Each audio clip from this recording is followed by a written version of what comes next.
Back to Sudhi's cook house.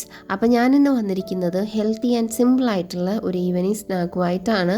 നമുക്കിത് breakfast ആയിട്ടും കുട്ടികൾക്കൊക്കെ കൊടുക്കാം. അപ്പോൾ എല്ലാവരും മറക്കാതെ വീഡിയോ മുഴുവനായിട്ട് ഒന്ന് കാണുക. ബാറ്റർ തയ്യാറാക്കാനായിട്ട് ഒരു മിക്സിംഗ് ബൗൾ എടുക്കുക. അതിലേക്ക് 1 കപ്പ് ഗോതമ്പ് പൊടി ഇട്ട് കൊടുക്കുക. 1 കപ്പ് ഗോതമ്പ് പൊടിക്കൊണ്ട് നമുക്കൊരു 5-6 അപ്പമൊക്കെ ഉണ്ടാക്കിയെടുക്കാനായിട്ട് പറ്റും.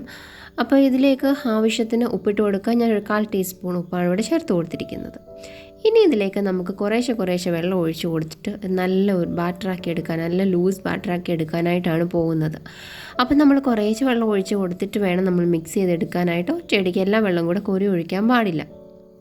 മിക്സ് ചെയ്ത് വരുമ്പോഴത്തേക്ക് ഇങ്ങനെ ഒഴുകി കിട്ടുന്ന രീതിയിൽ വേണം നമുക്ക് മാവ് കിട്ടാനായിട്ട്. നമ്മൾ ഗോതമ്പ് ദോശയൊക്കെ ചുടുന്ന പോലൊക്കെ ഉള്ള ഒരു കണക്കിന് വേണം നമുക്ക് മാവ് റെഡിയായിട്ട് കിട്ടാനായിട്ട്. ഇനി ഇതിലേക്ക് ആവശ്യമായിട്ടുള്ള ഫില്ലിങ് നമുക്ക് തയ്യാറാക്കാം. അതിനായിട്ട് ഒരു മുറി തേങ്ങ ഞാനിവിടെ തിരുമ്മി വെച്ചിട്ടുണ്ട്. നല്ല ചെറിയതായിട്ട് തിരുമ്മി വേണം എടുക്കാനായിട്ട്. ഇതിലേക്ക് ആവശ്യത്തിന് നമുക്ക് പഞ്ചസാര ചേർത്ത് കൊടുക്കാം. ഞാനിവിടെ 3 ടേബിൾ സ്പൂൺ പഞ്ചസാരയാണ് ചേർത്ത് കൊടുക്കുന്നത്. പഞ്ചസാരയുടെ അളവ് നിങ്ങൾക്ക് മാറ്റം വരുത്താവുന്നതാണ്. ഇനി ഒരു 1/4 ടീസ്പൂൺ ജീരകപ്പൊടിയും കൂടെ ഇട്ടിട്ട് നമ്മളൊന്ന് മിക്സ് ചെയ്തെടുക്കുക. മിക്സ് ചെയ്യുന്നത് കൈകൊണ്ടാണെന്നുണ്ടെങ്കിൽ വളരെ നല്ലതായിരിക്കും. പഞ്ചസാരയൊക്കെ നല്ലതായിട്ട് തേങ്ങയുടെ കൂട്ടത്തിൽ മിക്സ് ചെയ്ത് കിട്ടും. ഇങ്ങനെ നമ്മളൊന്ന് മിക്സ് ചെയ്തിട്ട് ഒരു സൈഡിലേക്ക് മാറ്റി വയ്ക്കുക. അടുത്തതായിട്ട് നമ്മളൊരു പാൻ ചൂടാക്കുക. ഈ സമയത്ത് നെയ്യോ വെണ്ണയോ വല്ലതും തടവണം എന്നുള്ളവർക്ക് തടവി കൊടുക്കാവുന്നതാണ്. ഒന്നുമില്ലെങ്കിലും കുഴപ്പമൊന്നുമില്ല. എന്നിട്ട് ഈ മാവ് നമ്മൾ ഒഴിച്ചു കൊടുത്തിട്ട് തീരെ കനമില്ലാത്ത രീതിയിൽ ഒന്ന് പരത്തിയെടുക്കുക.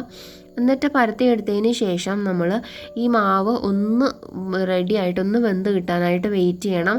എന്ന് പറഞ്ഞിട്ടുണ്ടെങ്കിൽ ഇപ്പോൾ ഈ കളറൊന്ന് മാറിയിട്ട് നമ്മളൊന്ന് കുക്കായിട്ടുള്ള മാവിൻ്റെ കളറിലേക്ക് മാറും. അതുവരെ നമ്മളൊന്ന് വെയിറ്റ് ചെയ്യുക.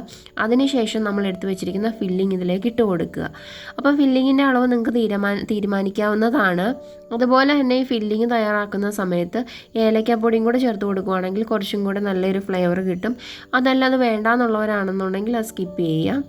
എന്നിട്ട് നമ്മൾ ഇതൊന്ന് മടക്കി ചേർത്ത് ഒട്ടിച്ചു കൊടുക്കുക. നമ്മൾ അടയൊക്കെ ഇരിക്കുന്ന പോലൊക്കെ നമുക്കൊന്ന് ചേർത്ത് വെച്ച് കൊടുത്തിട്ട് ഒന്ന് പ്രസ് ചെയ്തെടുക്കാം.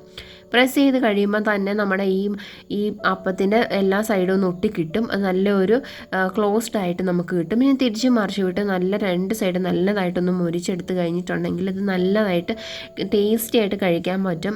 ചായയുടെ ഒക്കെ കൂട്ടത്തിൽ കഴിക്കാൻ നല്ലതാണ്. ബ്രേക്ക്ഫാസ്റ്റിനൊക്കെ കുട്ടികൾക്ക് കഴിക്കാൻ നല്ലതാണ്. ഇനിയിപ്പോൾ ഷുഗറൊക്കെ ഉള്ളവരാണെന്നുണ്ടെങ്കിൽ പഞ്ചസാര ചേർക്കാതെ തേങ്ങയുടെ മിക്സ് മാത്രം ചേർത്തിട്ടും തയ്യാറാക്കി എടുക്കാവുന്നതാണ്. അപ്പോൾ എല്ലാവർക്കും ഈ വീഡിയോ ഇഷ്ടമായെന്ന് കരുതുന്നു. ഇഷ്ടമായെങ്കിൽ ലൈക്ക് ചെയ്യണം, ഷെയർ ചെയ്യണം, കമൻറ്റ് ചെയ്യണം. അപ്പം നമുക്ക് മറ്റൊരു വീഡിയോയിൽ കാണാം. അതുവരേക്കും ബായ്.